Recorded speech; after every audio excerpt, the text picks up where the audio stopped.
J'ai très peur de ne pas être à la hauteur de ce rôle de père qui va bientôt être de ma responsabilité. J'ai tellement envie de bien faire, j'ai tellement envie de tout savoir, j'ai tellement envie d'aimer cet enfant de façon parfaite.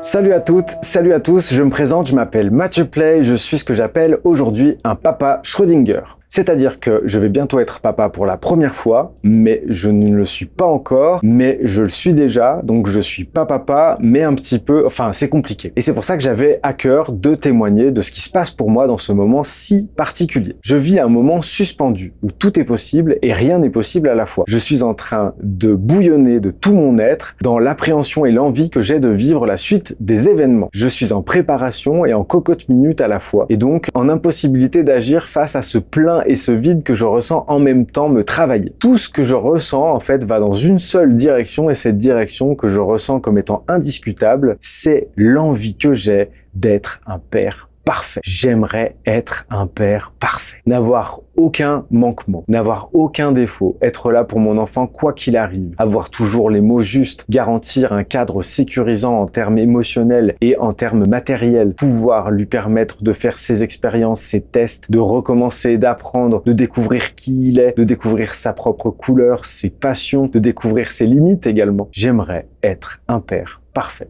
Et quand je regarde cette envie d'être un père parfait, eh bien, dans la situation qui est la mienne, où je ne suis pas encore papa concrètement, qu'est-ce que je fais pour essayer de garantir ça? J'achète beaucoup de livres qui ont pour sujet l'éducation, la pédagogie, le développement de l'enfant. J'achète des objets, j'écoute des podcasts, je regarde des vidéos. En fait, je me fais vivre une accumulation de choses pour essayer d'avoir vraiment la certitude que je serai irréprochable en tant que père. Donc, si je regarde mon envie d'être un père parfait et que je retourne cette envie derrière, il y a évidemment la peur d'être un mauvais père. J'ai très peur de ne pas être à la hauteur de ce rôle de père qui va bientôt être de ma responsabilité. J'ai très peur de ne pas m'y prendre correctement. J'ai peur d'être en décalage par rapport à son développement, de ne pas savoir qu'il est en train de vivre telle ou telle chose à l'intérieur de lui, et moi d'être un peu trop autoritaire, trop laxiste, trop présent, pas assez présent. J'ai peur de ne pas être un bon père. Cette peur d'être un mauvais père, eh bien même chose, j'essaye de la calmer en écoutant des contenus,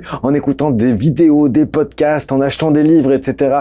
Donc, j'essaye à la fois de garantir le fait d'être un père parfait pour pallier la peur d'être un mauvais père. Mais si je prends cette peur d'être un mauvais père et que je la retourne, eh bien, je tombe sur l'amour inconditionnel que je ressens déjà pour mon enfant. Je le sens du plus profond de mon cœur. J'aime cet enfant de façon inconditionnelle. Un amour immense qui, pour l'instant, n'a pas de direction. C'est-à-dire que oui, effectivement, je peux le tourner vers le ventre de ma compagne qui s'arrondit de jour en jour, mais je ne peux pas tenir mon enfant dans mes bras et lui envoyer concrètement l'amour que je lui porte. Donc je suis dans un moment de frustration de cet amour-là qui ne sait pas où donner de la tête. D'ailleurs, vraiment, j'imagine que c'est parce que je ressens cet amour et que je sais pas quoi en faire que je suis en train de tourner cette vidéo en ce moment même. Ça fait partie des raisons d'être de cette vidéo. Et en fait, quand je regarde cet amour inconditionnel, il est immense, il est infini même. Et donc à ce titre-là, il est très impressionnant. C'est peut-être la première fois que je ressens de l'amour inconditionnel pour quelqu'un sans réfléchir, sans devoir avoir de preuves. Je ne sais pas qui il est, je ne sais pas qui il va devenir, je ne sais pas quels vont être ses agissements, quels vont être ses choix, et je l'aime déjà. Alors je sais qu'à des moments, concrètement, ça risque d'être plus difficile que ce que je m'imagine pour l'instant, mais néanmoins, c'est ce qui est en train de se passer à l'intérieur de moi. Je ressens cet élan d'amour inconditionnel pour mon enfant. Et cet élan-là, eh bien, il est branché sur un amour qui est bien plus grand que ce que je suis capable de donner dans ma vie jusqu'à maintenant. Et dans l'expérience de vie qui est la mienne, une des choses que j'ai apprises, c'est qu'il y a des élans qui partent du cœur et qui sont donc en réaction directe à ce que je suis en train de vivre.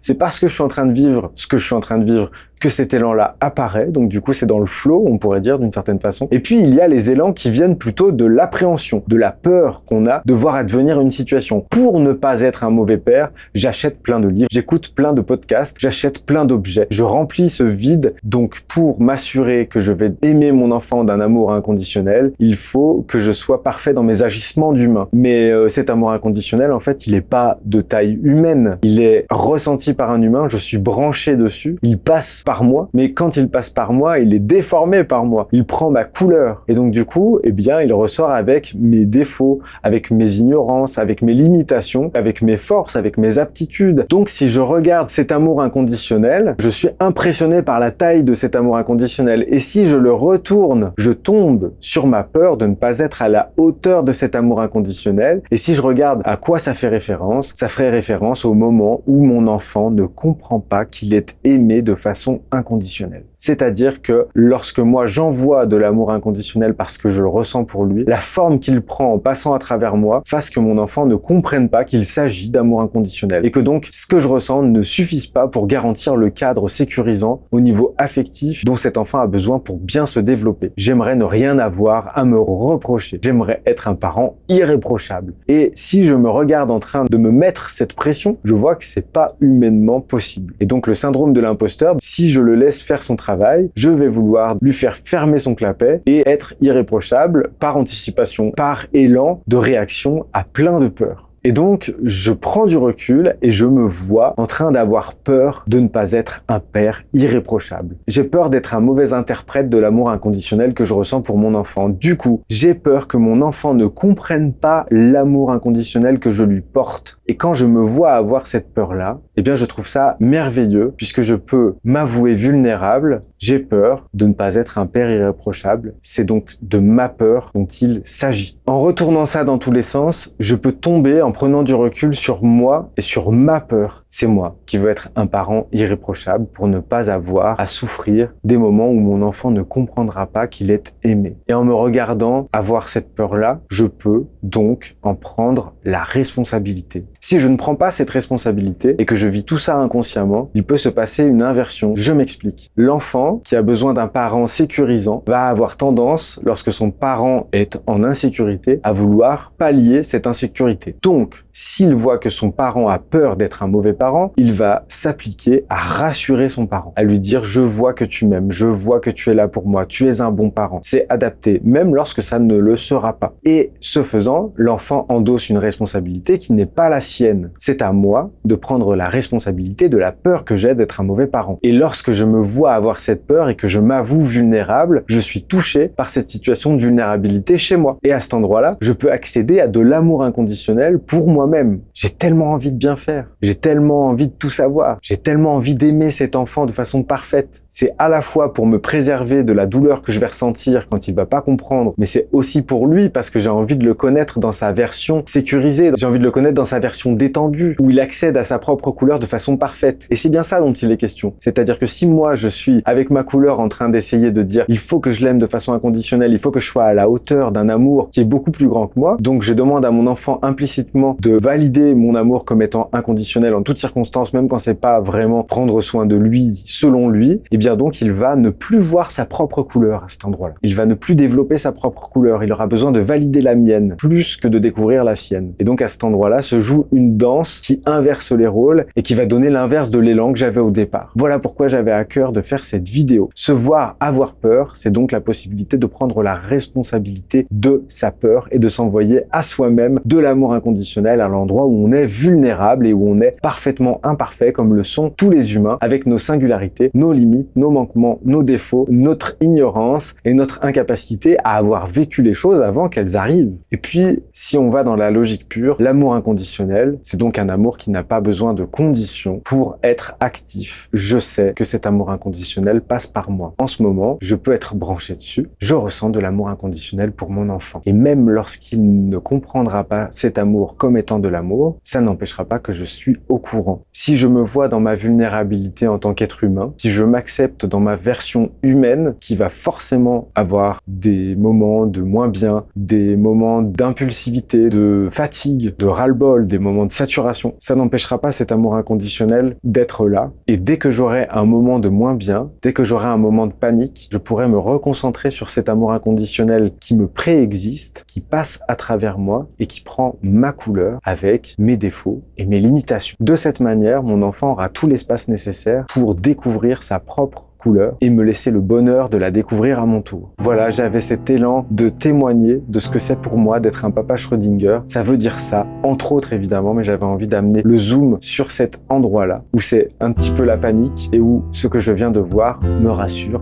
beaucoup. Je profite d'être branché sur l'amour inconditionnel que je porte à mon enfant, qui m'a amené vers l'amour inconditionnel que je peux m'apporter en situation de vulnérabilité et qui m'amène à l'amour que j'ai envie d'envoyer en faisant cette vidéo vers toi qui me regarde. J'espère que tu auras à cœur de partager cette vidéo autour de toi, auprès de tous les papas et de toutes les mamans Schrödinger que tu connais, et puis auprès de tous les parents, puisqu'il y en a qui ont dû oublier qu'à ce moment-là où on est déjà parent et où on ne l'est pas encore, on peut être saisi par une sorte de vertige à l'endroit où on ressent un syndrome de l'imposteur et une évidence de devenir le parent de ce futur enfant alors qu'on ne le connaît même pas, et où on l'aime de façon tellement forte qu'on s'en sent pas à la hauteur. Voilà, merci beaucoup. N'hésite pas à réagir en commentaire, à faire un tour sur ma chaîne pour découvrir ce que je propose d'autre. Merci beaucoup, merveilleuse expérience à toi et je te dis salut!